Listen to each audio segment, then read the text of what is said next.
कैसे हैं आप सब। स्वागत है आपका टीचिंग इंस्टीट्यूट में। बात करेंगे प्रधान शिक्षक परीक्षा स्थगित हो गई है। ये जानकारी हमने आपको कल शाम को ही बता दिया था कि बीपीएससी के द्वारा जो एग्ज़ाम से ली जानी है 22 दिसंबर 2022 को, जिसके लिए 40,506 पदों पर आवेदन वैकेंसीज़ को फुलफ़िल करने के लिए लगभग 2 लाख अभ्यर्थियों ने आवेदन किया था। उसके बुरे दिन यहाँ पर ख़त्म होते हुए दिख नहीं रहे हैं। आज जो हम यहाँ पर बात करेंगे कि परीक्षा स्थगित हुआ है, इसके संबंध में बात नहीं करेंगे। हम बात करेंगे कि इसके लिए आने वाली आगे जो प्रक्रिया होगी वो क्या होगा। सरकार के पास यहाँ पर ऑप्शंस क्या-क्या यहाँ पर बचते हैं। क्या सरकार इन चीज़ों को आगे ले ले जा सकती है, या फिर सरकार नए सिरे से नियमावली बनाएगी, या फिर उस नियमावली बनाने के से पहले सरकार फिर कोर्ट कोर्ट के फैसलों को चुनौती देगी। सभी चीज़ों पे डिटेल में बात करेंगे। सबसे पहले यहाँ पर आपको पता होनी चाहिए कि एग्ज़ाम्स जो 22 दिसंबर को होनी थी, वो पहले भी एक बार स्थगित हो गए हैं, क्योंकि 18 दिसंबर 2022 को आपको एग्ज़ाम्स होने थे।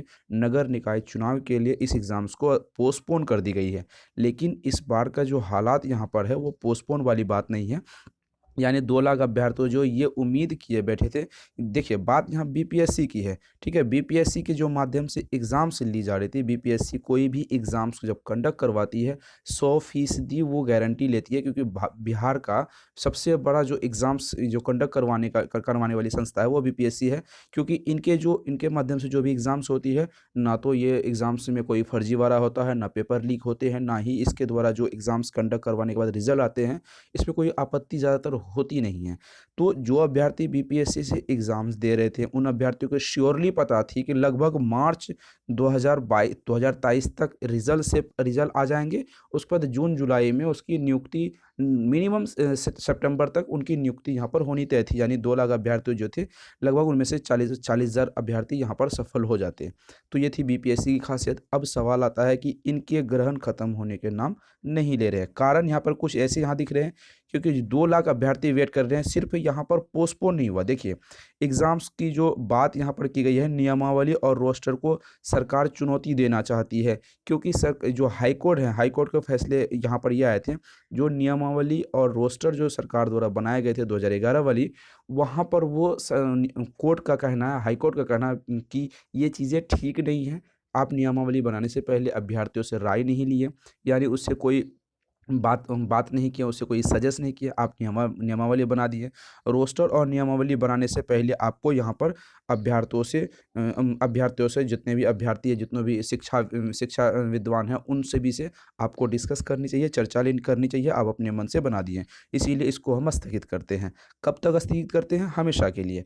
अब सवाल आता है, सरकार यहाँ पर क्या करेगी? देखिए, सरकार के पास कुछ 2-4 रास्ते हैं। सरकार सबसे पहले उस नियमावली के आधार पे जो पिछले वैकेंसीज़ को फुलफ़िल की है, उस आधार पर सरकार हाई कोर्ट के फैसले को चुनौती दे सकती है। लेकिन उसके दूसरे रास्ते सरकार के पास है, नियमावली संशोधन करे। नियमावली संशोधन करने से पहले अगर सरकार हाई कोर्ट की बात मानती है, तो संशोधन करने से पहले नियमावली को सभी अभ्यर्थियों के पास जानी होगी, भेजना होगा, मतलब उसके लिए यहाँ पर उसको राय लेनी होगी। ये राय लेने की जो प्रक्रिया है यहाँ पर बहुत लंबी समय ले जाएगी, यानी 2023 लास्ट तक आपके एग्ज़ाम्स होते हुए दिख रहे हैं। जो दिसंबर 2022 में आपके एग्ज़ाम्स होने थे, दिसंबर 2023 में आपके एग्ज़ाम होंगे। नहीं, अब ये चीज़ें अगर गलत फहमी में हैं कि हाँ, मार्च तक आपके एग्ज़ाम्स हो जाएँगे, तो बिल्कुल यहाँ चीज़ें गलत होती हुई दिख रही है। क्योंकि जब भी अगर नियमावली बनाएगी, तो सरकार अभ्यर्थियों से राय लेगी। उन बहुत सारे अभ्यर्थियों यहाँ पर बहुत सारे अभ्यर्थी अपोज़ करेंगे, कुछ अपने सिरे से कुछ करेंगे, अपने सिरे से करेंगे, फिर उसको हाई कोर्ट में सबमिट करने हैं, हाई कोर्ट फिर उसे अप्रूवल देगी, तब वहाँ पे नियमावली बनाई जाएगी। नियमावली बनाने के बाद फिर उन नियमावली को आगे उसको क्या कहते हैं, नियुक्ति मिल जाएगी, मतलब उसको वहाँ पर वेरिफ़िकेशन के लिए कंप्लीट हो जाएगी। वेरिफ़िकेशन होने के बाद तब जाके आपकी फिर एग्ज़ाम्स कंडक्ट करवाएगी। तो इन चीज़ों के बारे में तो मुझे लगता है साल 2023 बहुत हद तक निकल जाएगी। अब आते हैं सरकार अगले जो आगे कदम उठाने की प्लानिंग में वो क्या कर रही है।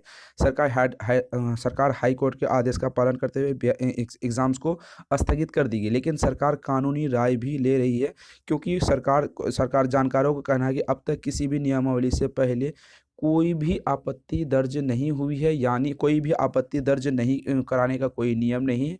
यानी कोई भी सरकार अगर नियमावली बनाती है तो किसी भी अभ्यर्थी से या फिर शिक्षा विद्वान से, अभ्यर्थी को संगठन से यहाँ पर सलाह लेने की कोई भी बात कभी पहले नहीं की गई है।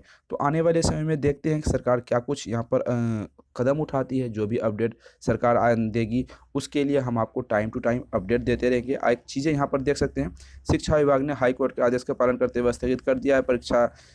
परीक्षा स्थगित हो गई है। आगे हाई कोर्ट की कार्रवाई के विभाग के विशेषज्ञों की कानूनी सलाह ले रही है। यानी बीपीएससी के द्वारा जो एग्ज़ाम्स कंडक्ट होनी थी उसके लिए सरकार यहाँ पर अपने विशेषज्ञों के द्वारा कानून विद्वानों के द्वारा यहाँ पर सलाह ली जा रही है। क्या ऐसा होना संभव है, इसमें क्या कुछ नई अपडेट आएगी, आपको अपडेट सप्ताह दिन के अंदर आपको अपडेट मिल जाएगी। टीचिंग इंस्टीट्यूट के साथ बने रहें। टीचिंग इंस्टीट्यूट को सब्सक्राइब करके बेल आइकन को जरूर प्रेस करें।